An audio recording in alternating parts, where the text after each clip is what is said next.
各位观众朋友们，大家好，欢迎来到健康永驻，我是主持人德昌。每天我都想着如何帮我们的长辈把日子过得更省心、更舒坦。今天一定要和大家聊聊一个关系到全台65岁以上老朋友切身福利的重磅话题。您手中的敬老爱心卡，请您现在就把卡片拿出来看看，因为从2026年开始，它再也不只是用来搭公车、坐捷运的普通卡了。它已升级成一张全能生活卡，成为政府送给长辈的一份贴心大礼。最近，我仔细研究了全台22个县市2026年的最新福利公告，发现了一个重要变化。以往常有长辈反映，每月480点或1000点用不完，月底清零，实在可惜。现在德昌要告诉大家，这样的日子真的结束了。2026年起，这张卡将是您的护身符，功能多到超乎想象。今天节目我就把2026年新政策里的4大隐藏用法，交通、医疗、运动、生活，为大家逐一讲清楚。我们会手把手教您如何把每月的点数实实在在的用在生活中，变成快乐与保障。在开始之前，恳请第一次收看或还未订阅的朋友，点击视频下方红色订阅按钮，并打开小铃铛。2026年福利更新快，订阅才能第一时间收到提醒，不错过任何资讯。您的订阅与点赞，就是我持续为大家服务的动力。好了，咱们闲话不多说，直接进入最核心的部分。首先，咱们必须把目光牢牢锁定在交通这个板块上，因为这是2026年敬老卡变革最彻底、最让长辈们感到方便的地方。您回想一下，以前咱们出门最怕啥？最怕的就是跨县市。比如说，您住在新北，想去桃园看看孙子，或者您住在台中，馋了想去彰化吃肉圆。这一旦跨了县市，敬老卡里的点数常常就失灵了，得自己掏现金，心里总有点不是滋味。但是从2026年开始，情况完全不一样了。交通部主导的 TPS 系统已经和全台各县市的敬老卡点数结算系统彻底打通了，这就像在全台湾的交通网上织了一张大网，而您的敬老卡就是这张网里最通用的通行证。不管您的户籍是在台北、在高雄，还是在风景秀丽的花莲、台东，只要您拿着这张卡走到台湾任何一个角落，只要您看到的公交车、捷运闸门、火车站或者计程车上贴着 TPS 或者敬老卡的标志，您就大胆的拿出卡来避一下，系统会自动识别您的身份，优先扣除您卡里的点数，再也不用您翻钱包找零钱了。这里我要特别重点说说坐火车。2026年的福利简直是达到了一个历史的新高峰。以前坐火车，敬老卡虽然能买半票，但很多时候还得去柜台排队，或者抵扣有各种限制，挺麻烦的。但现在不一样了，全台湾所有的台铁车站，不管是大站还是小站，都完成了敬老卡专用闸门的升级。您以后进火车站，完全不用再去人工窗口排队买票了，您就直接走到那个贴有专用标志的闸门前，像坐捷运一样，哔一声刷卡进站，等到了目的地出站的时候，再哔一声。这时候神奇的事情就发生了，系统会自动计算出您这趟旅程的敬老半价票是多少钱，然后直接从您当月赠送的点数里全额扣掉。德昌给您算一笔实实在在的账，您就明白这个力度有多大了。假设您住在台北，想去宜兰的礁溪泡个温泉放松一下，坐最快的自强号，全票大概要200多块，敬老半票就是100多块。在2026年以前，这100多块可能得您自己出，或者只能抵扣一点点。但到了2026年，只要您卡里的点数够，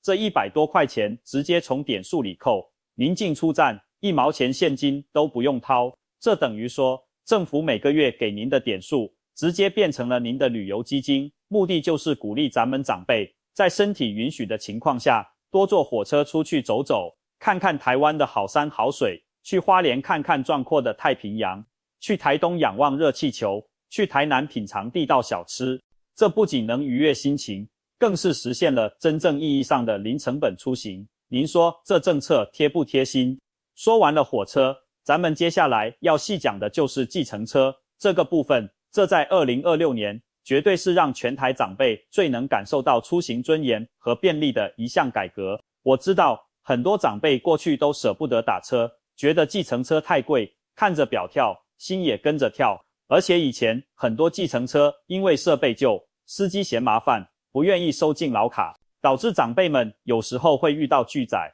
或者得在路边着急的翻找零钱，挺尴尬的。但是德昌查遍了2026年的最新交通协议，现在情况完全不同了。全台湾主要的大型计程车队，包括咱们熟悉的台湾大车队、大都会车队、皇冠大车队，还有各个地方政府特约的地方车队，都已经全面升级了车上的刷卡机。2026年的新政策不仅是设备升级了，单趟车资的抵扣额度也大幅提升。咱们拿台中市来举例子，台中市为了应对老龄化社会，给长辈的福利向来大方，每月点数高达1000点。在2026年，单趟计程车的折抵额度，在特定的敬老优惠期间，甚至可以提高超过100点。这意味着什么呢？如果您打个车，去菜市场买点重的米油，或者去医院回诊，车费如果是120块，您下车时拿出敬老卡一刷，系统直接扣掉100点，您自己只需要从口袋里掏出2个10元硬币给司机就行了。这比挤公车、等公车要舒服太多了。德昌在这里强烈建议大家，2026年出门，特别是夏天太阳毒辣，或者冬天寒风冷雨的时候，别再辛苦的去追公车了，直接拿起电话拨打各大车队的叫车专线，或者让儿女帮忙下载叫车 APP， 指定呼叫那些有乐龄爱心车队标志的车。现在的司机都接受过专门的培训，不仅不会拒载，还会主动帮您拿行李、收放轮椅、搀扶您上下车。下车刷卡的过程也非常顺畅，滴一声就搞定，还会给您一张打印的收据，上面清清楚楚写着扣了多少点，还剩多少点。这种政府出钱请您坐专车的福利，如果您不去用，那每个月几百上千的点数可就真的白白浪费了。咱们可不能做这种亏本的事。交通的便利解决了，咱们再进入到第3个深度板块，那就是2026医疗费点数化的全国推行。这可能是全台长辈最需要也最能省下真金白银的领域。德昌知道很多长辈身体难免有些小毛病，每个月都得去诊所拿药，像高血压、糖尿病这些慢性病，或者腰酸背痛要去复健，每次挂号费50块、100块，看着不多，但一个月去几次，一年累积下来也是好几千块的支出。2026年，卫生福利部和各县市社会局终于达成了共识，全面推行点数折抵门诊挂号费的惠民计划，以台中市和桃园市作为领头羊。现在全台湾已经有超过2000家的基层诊所签约加入了这个计划。只要您走进门口贴有敬老卡特约标志的诊所，在前台挂号的时候，把您的敬老卡和健保卡一起递给护士，并且清楚地说一声我要用敬老卡扣挂号费，系统就会自动从您的月度额度里把那50块或100块的现金挂号费扣掉，您就不用再掏钱了。这里德昌要特别提醒大家一个最容易漏掉的好消息，这项福利不仅仅包括咱们常去的西医内科，很多社区里的中医诊所、牙医诊所也纷纷加入了这个体系。如果您需要去中医那里针灸、推拿调理一下，或者去牙医那里洗个牙、补个牙，只要这家诊所在特约名单里，您的挂号费就能全免。所以德昌建议2026年您去任何一家诊所或医院，进门第一件事就是向前台问一句，请问你们这里能不能刷敬老卡折抵挂号费？往往就是多问这一句话，您每个月看病的钱就实实在在地省下来了。这对于需要长期回诊的长辈来说，绝对是一笔非常可观的补贴，能让咱们的养老钱更经用。讲完了一，咱们再来聊聊动，也就是关乎咱们身心健康的第4个板块，国民运动中心特权。2026年的台湾社会特别强调预防重于治疗，政府真心希望长辈们能多运动，保持健康，少生病。所以各县市的国民运动中心在2026年都接到了新的任务，必须大大提高敬老卡点数在运动设施上的使用范围和便利性。但那个时候泳池里人多的像下饺子，游也游不开，体验不是很好。但德昌调研发现，2026年的新规里，点数的使用范围大大拓宽了。它可以用来折抵非公益时段的入场费，甚至是某些特定课程的报名费。比如说，您下午2、3点钟想去健身房用器械，活动筋骨，或者想去游泳馆，避开早高峰，享受一条清静的甬道，您就直接刷敬老卡，那50块或80块的单次入场费就直接用点数抵扣了。在一些比较先进的县市，比如台北和新北，甚至允许用点数去租赁羽毛球或者乒乓球场地。您可以约上几个老哥们、老姐妹一起去打球，出汗，场地费大家用各自的敬老卡平摊一下，根本不用动用到现金。德昌觉得这笔福利其实是政府在帮咱们存肌肉。人上了年纪，肌肉流失得快，而肌肉就是力量和健康的根本，腿脚有劲，才能想去哪儿就去哪儿。把这些每个月用不完的点数拿到运动中心去，换成健康和活力，这才是最聪明、最划算的理财，比买任何保健品都来得实在有效。给大家详细讲解了这4大隐藏用法之后，德昌觉得有必要帮大家做一个全台各县市的点数与额度大比拼。因为2026年的福利虽然是全面开花，但各县市的经济情况不同，发放的点数额度也确实有差异。咱们得心里有数，知道自己手里的卡到底有多大的含金量。首先看看台北市和新北市，这2个地方的长辈人口非常多，目前的点数额度维持在每月480点。单从数字上看，480点可能不是最高的，但是由于北基桃生活圈整合得非常紧密，这2地的敬老卡在捷运、公车、U-Bike， 甚至是跨区的计程车上，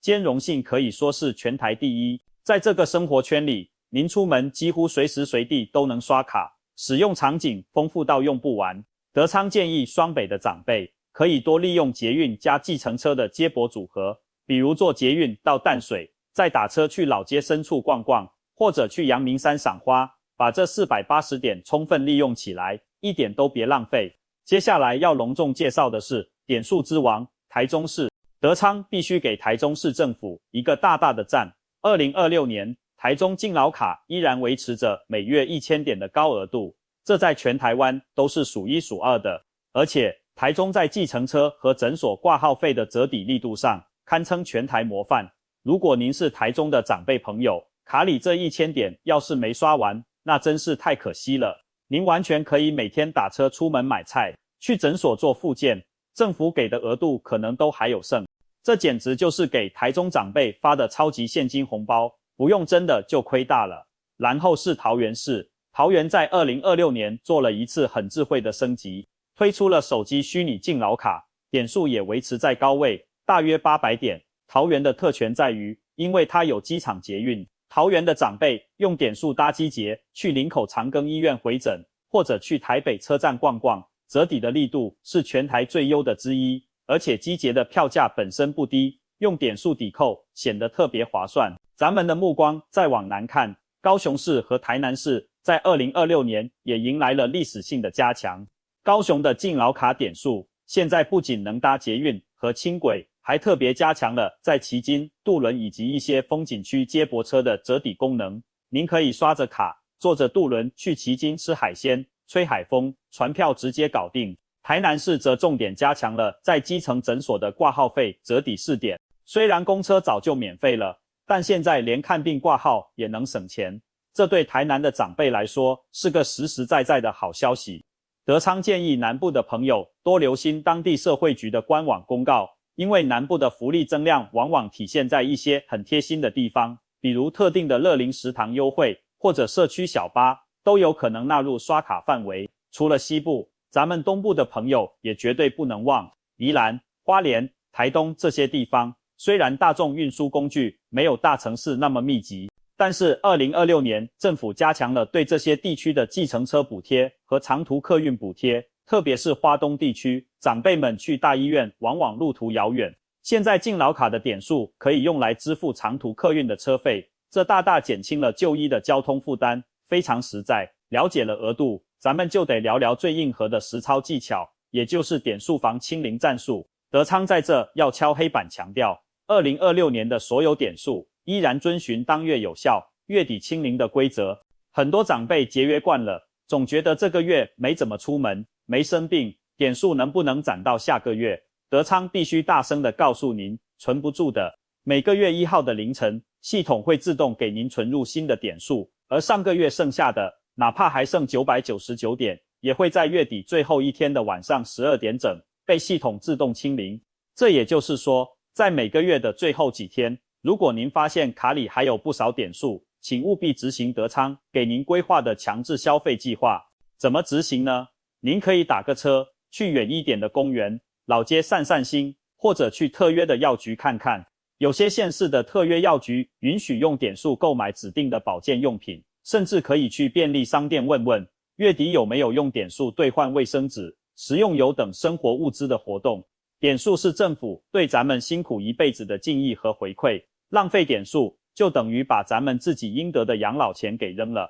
这多不划算啊。接着，德昌要再揭秘一个2026年敬老卡的隐藏黑科技，那就是它的全台通用性。很多长辈担心去外地玩，卡会刷不了，比如拿着台北的卡到了高雄会不会失效？德昌调研确认，2026年全台的公共交通闸门底层协议已经基本统一了，只要您看到闸门上有 TPS 字样，或者有那个爱心敬老卡的感应图标，您就放心大胆的刷。虽然有些跨县市的公交车可能还不能直接扣点数，但至少能享受半价优惠。而在台铁和捷运上，跨区扣点的壁垒已经被基本打破了。德昌甚至建议大家可以约上几个好友，组个全台刷卡观光团，从台北坐火车到台中吃太阳饼，再打车去草悟道散步。这一趟下来，交通费可能只需要付很少的现金，其他的都让政府给您的点数请客了。聊了这么多实实在在的福利，德昌还想跟大家深入探讨一个心态问题，那就是我们为什么要积极的去领取、去使用这些福利？有些长辈会觉得，总用这些补贴，好像是在占政府便宜，怕麻烦别人，或者觉得自己身体还行，不需要。德昌想正告大家，2026年的台湾正处于一个关爱长辈、构建友善高龄社会的关键期。政府推出这些政策，绝不仅仅是给钱那么简单，更深层的目的是鼓励咱们长辈走出家门，融入社会。一个经常待在家里，很少外出的长辈，不仅心情容易郁闷，身体机能也会退化得更快，最后万一病了，社会要支出的医疗成本反而更高。政府通过敬老卡提供计程车补贴，是想让您能轻松地去见见老友，叙叙旧情。通过挂号费补贴，是希望您有小毛病就及时看，别拖成大病。通过运动中心补贴，是盼望您能锻炼得更硬朗，少受病痛折磨。您越是活跃，越是健康，整个社会的医疗负担反而越轻，家庭也更加和谐。所以，咱们大大方方的去刷卡，开开心心的去运动，这不仅是为了自己好，也是在为整个社会做贡献。咱们这是在帮政府节约更大的医疗支出，也是在帮子女减轻未来的照护负担。咱们用的理直气壮。德昌在做健康永驻这个频道的时候，遇到过一位李阿姨。李阿姨以前也不知道敬老卡能刷计程车，每次去医院回诊都要顶着大太阳走20几分钟去公交站，每次都累得气喘吁吁，膝盖疼得厉害。后来她看了我的节目，试着叫了一次车，发现一趟下来自己只付了几十块，其他都用点数抵扣了，而且司机服务特别周到。李阿姨后来感动地跟我说，德昌啊，用了这个，我觉得出门不再是个沉重的负担了，感觉自己被尊重、被照顾了。这句话让我感触特别深。咱们这一代人为了家庭，为了孩子，为了这片土地，辛苦奋斗了一辈子，到了该享福的时候，社会回馈咱们这样一张全能卡，咱们就得把它用得淋漓尽致。这叫顺应时代，这叫安享晚年。说到这里，德昌还得叮嘱一下关于申办流程的最新变动。2026年，全台大多数县市都已经开通了线上申办服务。如果您身边还有老伙伴没办这张卡，您可以告诉他，不用再特意跑去区公所排队填表了，只要用手机扫一下县市社会局官网的二维码，或者让儿女帮忙上网操作一下，上传一张照片和身份证件，邮差就会把制作好的卡片直接送到家。现在的政府服务越来越贴心，咱们也要学会用这些便捷的新工具。如果您所在的里办公室有提供团体代办服务，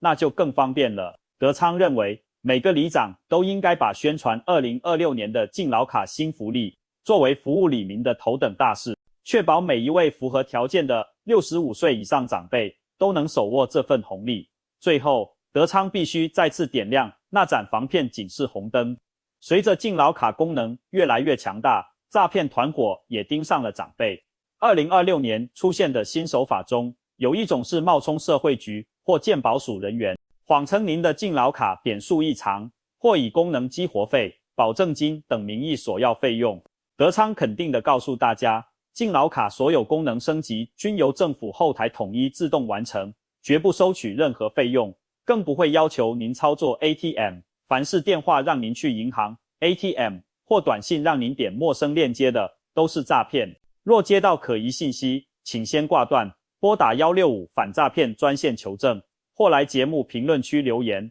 咱们一起辨明真伪。节目接近尾声，德昌想听听大家的声音。您住在哪个县市？敬老卡每月有多少点？最喜欢、最常用的是哪个新功能？请在评论区留言告诉我，让健康永驻大家庭的朋友一起分享喜悦，交流心得。您的分享能帮助更多还不了解这些福利的长辈。德昌也会根据反馈，亲自实测最新福利，继续当好大家晚年生活的可靠向导。我是德昌，我会一直在这里为大家盯紧福利政策，守住应有权益，把每一份隐藏的关爱送到大家面前。感谢收看，下期节目将深入聊聊2026年全台医疗补助的新调整，教您看病拿药时再省一笔。祝愿全台长辈2026年身体健康，笑容常开，用敬老卡刷出满满的便利与幸福。别忘了订阅关注健康永驻，下期再见。